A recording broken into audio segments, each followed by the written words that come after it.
Okay, AI scientists, scholar practitioner leaders, SPLs, and my fellow AI peers. We are now on our final lecture for this week 7. This is lecture 4 of 4 for our 2025 fall application of AI in risk management section MSAI 632, B02, and B04. Okay, guys, so now all we have left is our one assignment that is going to be due for this ensuing week 7. Now, my thing is, guys, I want to make sure that you all do a phenomenal job because, again, we are truly wrapping up everything in our course, and you guys has been nothing but rock stars. So do not stop being rock stars. I want you guys to continue what you're doing because this assignment, as always, is worth 100 points. And many of you, that could be the difference in making the exact grade of what you're wanting for our course as we transition into our final week next week, which ends on Friday, but we know the assignment is going to be due on that Wednesday of next week.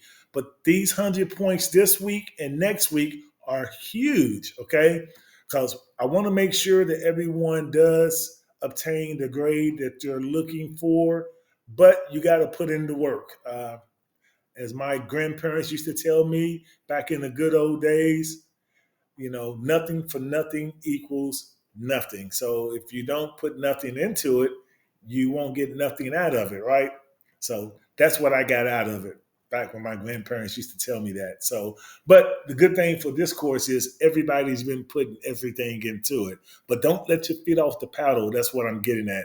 Because if you don't put nothing into it, far as your feet being on the paddle, you're not going to get the output that you're looking for. That's the reason why I gave you that analogy. Okay. So continue doing what you're doing, guys. Everybody has been very exemplary thus far. And I want to make sure on this homework number 7 that stay true to form. Okay.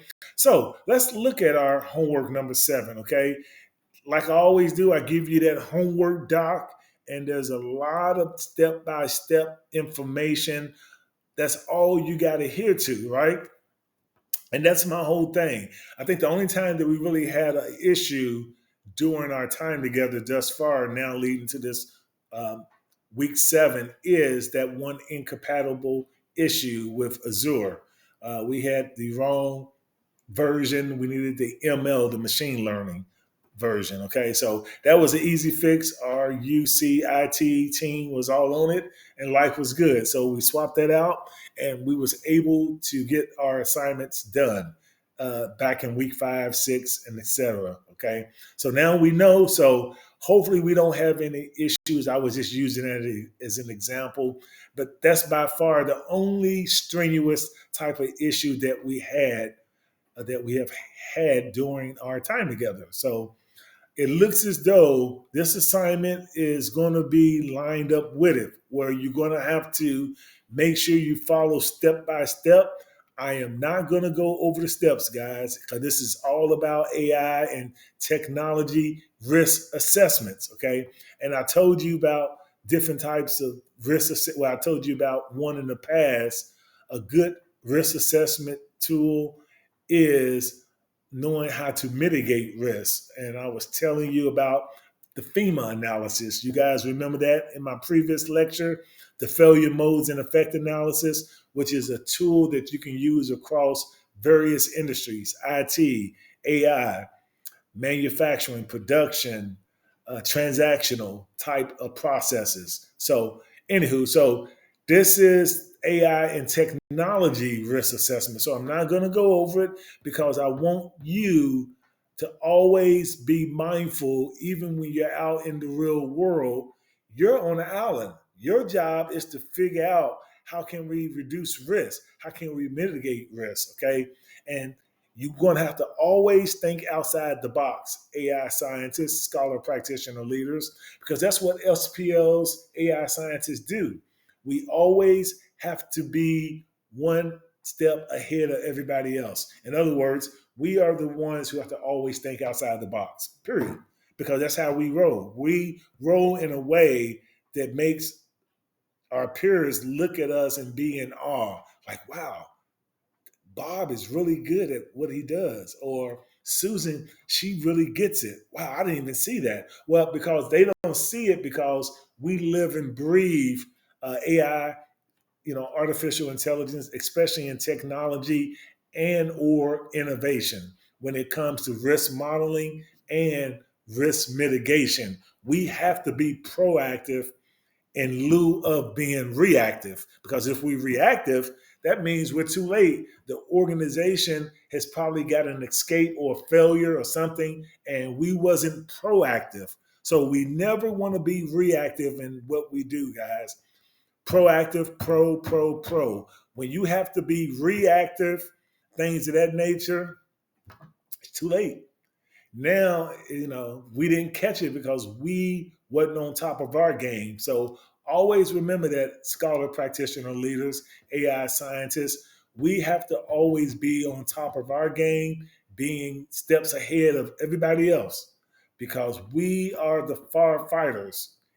And when things do escalate and we wasn't able to mitigate it, now we got to put out the fire. But instead of putting out the fire, let's be proactive. So this is when you do your failure modes and effect analysis, that FEMA analysis that I wanted you guys to do your homework on your own time. It was nothing in the course. See what it's all about. Well, I told you about the SOD score, the severity, the occurrence, and the detection, and then come up with a risk priority number, RPN, and you got to get that number below 100 in order for that step of the process to be controlled, right? So we always have to make sure that we control processes, because when things are out of control, that leads to escapes, that leads to fires, and we wasn't proactive enough. Now we have to be reactive, okay?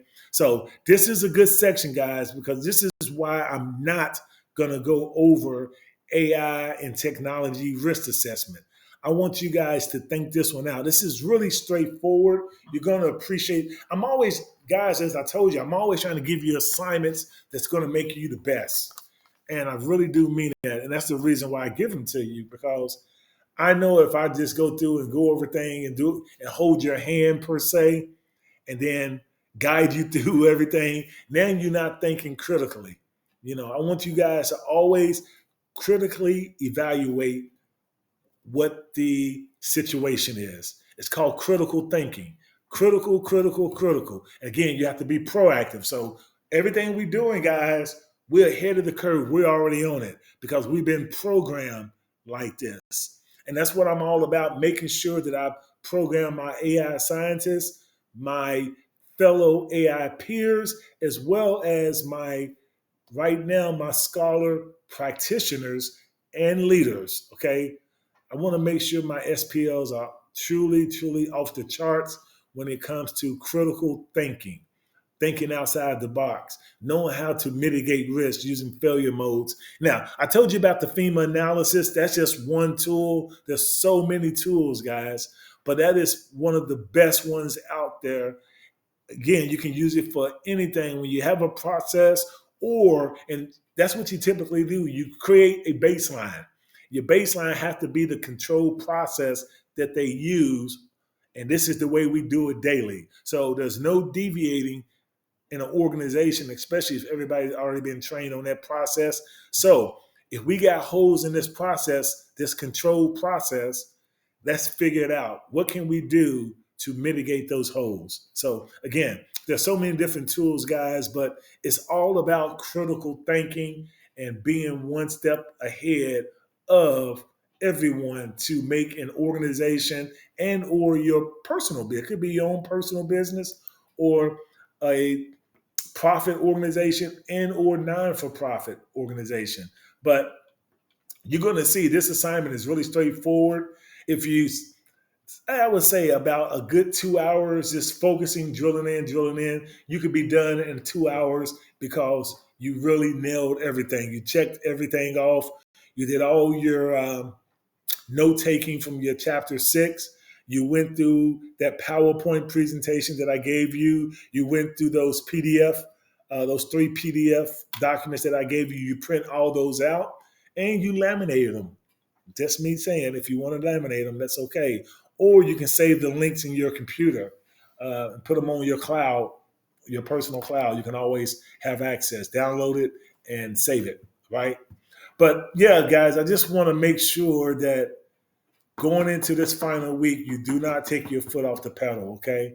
Because that's not going to be good, and that's total counterintuitive what you've been doing. So I know that you guys will not do that